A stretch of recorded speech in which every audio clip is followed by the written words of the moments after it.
Sure we got everything live. Everything's good. Everything's good. All right, and we live. All right, so if you don't know, my name's Darius. I'm with Berkshire Hathaway. I've been a licensed realtor for about 5 years now. And going into the new year, everyone has their goals that they want to have set. For me, a couple of my goals, I want to make sure I get my house bought this year. So I bought my first house on a land contract. So this year, I'm going to make sure I get the seller paid off. So that way the home will go completely into my name. So a couple of things I had to get taken care of was going over my credit, make sure just make sure I got all my ducks in the line. So really, one of the first things that you want to do when you're looking at getting pre-approved or trying to buy your first house is assess your finances. So the home buying process isn't just something that you should just dive into. You definitely want to make sure you got enough people around you, so that way you have the support and information around you to make sure you know what you're doing. So personally, the first thing you should do is check your finances. No one understands your credit picture or your money better than you do. How much money can you afford? How much are you paying for your mortgage or your rent now? And how much of that money would you be okay, or more would you be okay with going toward a mortgage every month? So you'd want to get an idea how much you're making monthly versus yearly. You want to look at your credit score, see if there's any bad things that you have on your credit score. Um, Old bills that you didn't get paid off, phone bills, credit cards, things of that nature. So that way you get those things paid off, because that will be something that your lender receives. Uh, Another thing you're going to want to do is make sure that you're saving down for your down payment. So with your down payment, that can be anywhere from 0 to 20%. First time home buyers can get 3.5 down to 0%, depending on your lender. And there's a lot of grants and stuff out there too. So that way you don't have to worry about coming up with 5,000. But even if you can get these grants, you still want to make sure that you have money saved up, because you got to make sure you pay for your home inspection. You got to make sure you pay for your appraisal and just any other minuscule things that might come up with home ownership. When you own your home, there's no landlord. So when something breaks, you're responsible. So you want to make sure that you got a clear financial picture and at least 3 to 5 months, 3 to 6 months of savings set aside. So that way you have emergency funds and everything like that. So once you know how much that you're willing to pay on a month to month basis, you're going to want to start talking to lenders. And with talking to lenders, at the same time, I'd say you want to start talking to realtors too, and just start interviewing people who you might want to work with, because you and your realtor should be like this. You want to have a good relationship with that individual, so that way you can be open and honest with them. And buying a house, it's deep. They're going to ask you a lot of questions about your finances, all the way down to that random cash app that you got from your cousin because he owed you $20. Lenders are in depth. So when you're getting pre-approved, you want to make sure you're not doing anything new when it comes to like your credit or anything like that. You want to make sure you're not taking out any new lines. Don't go buy any major purchases on credit, because when you're getting pre-approved, they're looking at your debt to income along with how much money you make. And your debt to income ratio is just kind of how much you make a month versus how much you have going out in your bills, recurring things. So gas, water, electric is looked at, but they're looking more like credit card, car payments, if you have student loans, things of that nature. So when you are going into the process of buying a new home, just kind of cut everything off, pay your bills as you normally would, keep your credit usage down, so that way it doesn't vary with your debt to income ratio. Uh, so another thing that you're going to want to do, if you're a first time home buyer, a lot of times you want to look at houses and think, I'm going to live here for the next 30 years. But on average, people really only live in their first house or a house for roughly 7 to 10 years. So not all the time do you have to hit it out of the park on your first purchase. My first house, I got it for $45,000, but I did that with the idea that I'd be able to fix it up over time. I'd be able to force some value into it and gain equity. So that way, if I decide to sell it, it's going to sell for far more than what I bought it for, because 45,000 versus almost a whole new remodel, it's obvious that you're only going to make more money when doing so. Um, Not everybody has to go buy a fix and flip. But if it's just you, maybe you and Boo, you get a 1 or 2 bedroom, or if you can find a 3 bedroom that is just outdated, that you can do a new kitchen or rip down the paneling, and then redo it with drywall, like little things like that. You can force value into your house, so that way 7 years down the road, outside of with the real estate market being on a steady trend of rising, 7 to 10 years down the road, you're going to be able to sell your house for more than what you bought it for, which is going to put you in position to when you buy that second house, you'll be able to buy something closer to the dream home once you're starting to get into having like everything established. So the family's getting bigger, or you got a new job, and now you're ready to expand versus from what your first house was.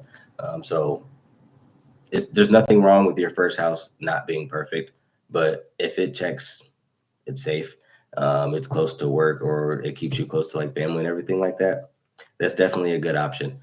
Because again, 7 to 10 years down the road, you want to be able to sell for more. And then even at the same time, while you're living in that house, you want to make sure it's affordable to you. So for me, with my $45,000 house, my mortgage every month is only $400. So with a $400 mortgage, that keeps my living expenses very cheap. Me personally, my car's paid off. So like to be able to buy a house at such a cheap market or rent market, I'm definitely having way below market rent or market mortgage, but to be able to get a house at this price range and then be able to build while I'm here, 7 to 10 years down the road when I'm ready to sell, it's going to put me in a lot better position because I didn't over leverage myself with having a nice house versus where I'm at in my career and still building up. So when you're defining your needs and wants, when you're looking at the house, definitely take your finances into consideration because your finances are really going to be what's the most important thing, no matter where you live at, whether if it's the 200 or 300 or less than 100,000.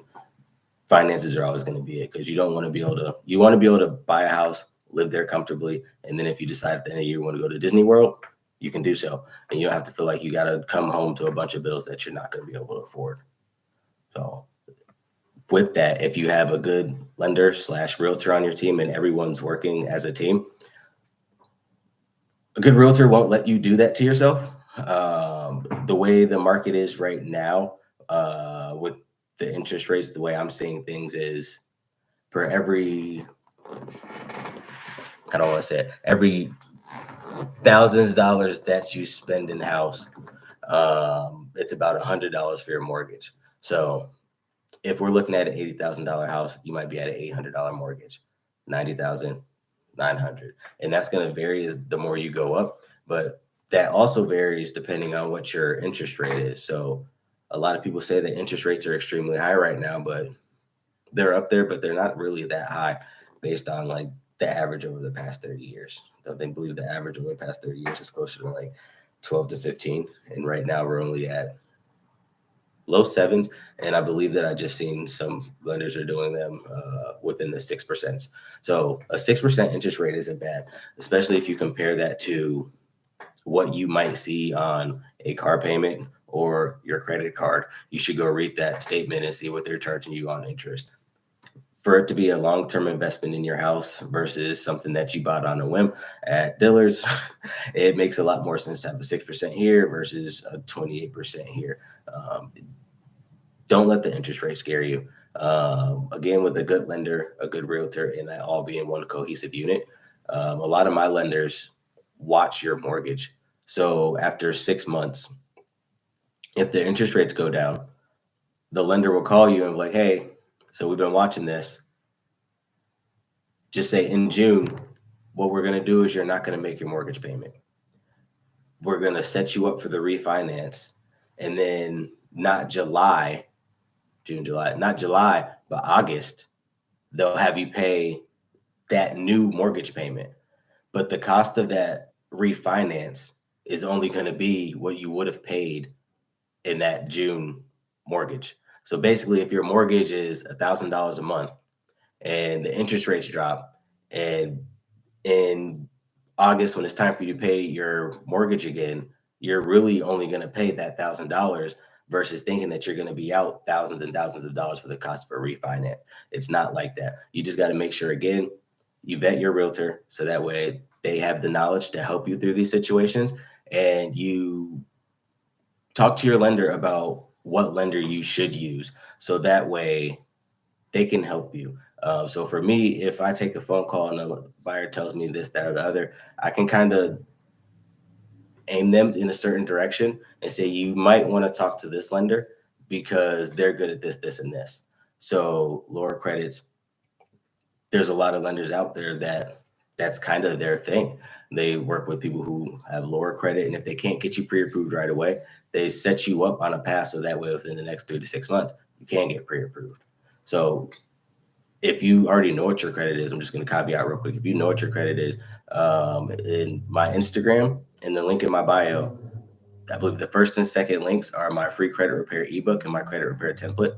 If you download those, it's all there for you. It's free.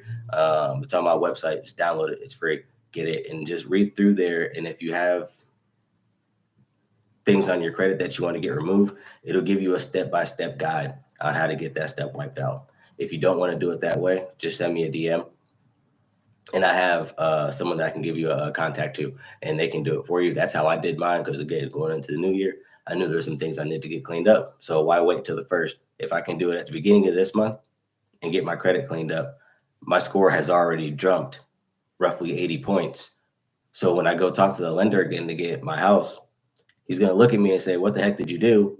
This credit score is way better than what you had before. Yeah, we can do the loan now. So there's just the little things about checking the boxes so that way when you're trying to accomplish these goals, like, it's not I'm going to do this and now the goal is accomplished. It's I'm going to do this, this, this, and this, and now the goal is accomplished. And doing all those things sets you up for success. So the last thing with having a good realtor and a good lender on your side is when you're going through everything, you just want to make sure you do your full due diligence. So that means once you find your personal or the right house for you, don't skip a home inspection. You're going to have an appraisal, and the home inspection is very important. Make sure you're there so that way you can see everything that comes up, and then have the conversation with your home inspector and ask them what's going on. If you run into what looks like mold, ask the home inspector, is that mold? And if he says yes, no, or other, they probably can't give you a direct answer, but a good home inspector says you should probably have a separate time so that way you can come back out and have that checked out. And then also with that, when you have your inspection, it opens up a door so that way you can have potential issues or repairs made. So that way you don't get stuck with a bill once you close. Good lender, good realtor. Mainly your realtor is going to be the person that negotiates on those things for you. But even outside of that, when you find that house, just make sure you do more due diligence. If you have to drive through the neighborhood at night, or just kind of look up what the crime rates are in that neighborhood so you know exactly where you're moving into, because that can also affect your long-term goals for your home. So those are my 5 things. Assess your finances, talk to a good realtor, talk to a good lender, set that up as one full team so that way everyone's working together. Make sure you know what your needs and your wants are. Your needs are more important than your wants. And if you're between 2 houses and a need over here puts you in a position to sell more in 10 years, but in the want over here doesn't really show that upsale, go with the need versus the want. Another one, and the last one was just make sure that you do your due diligence, home inspections, appraisals, show up to your home inspection, ask questions. And again, make sure you vet your realtor, make sure you vet your lender so you know exactly what and who you're working with. But that's my spiel. Best of luck to you in 2024. If you have any questions or anything like that, just make sure you reach out to her. Send me a DM on YouTube, Instagram, Facebook, Darius the Realtor everywhere. So any other questions, reach out to me. I don't know how to turn Instagram off. So we about to just sit here and I'm going to tap on my screen until we figure this bad boy out. Yeah, here goes Shad. Yeah, see, we can't do nothing without Shad pulling up. Hi, Molly. Hey, Ms. Enriquez. Shad, why are you sideways on Instagram? Bruh, set the phone up for success. I'm on Instagram. Was I crooked the whole time? I just jumped in through. Oh man. All right, let's get out of here.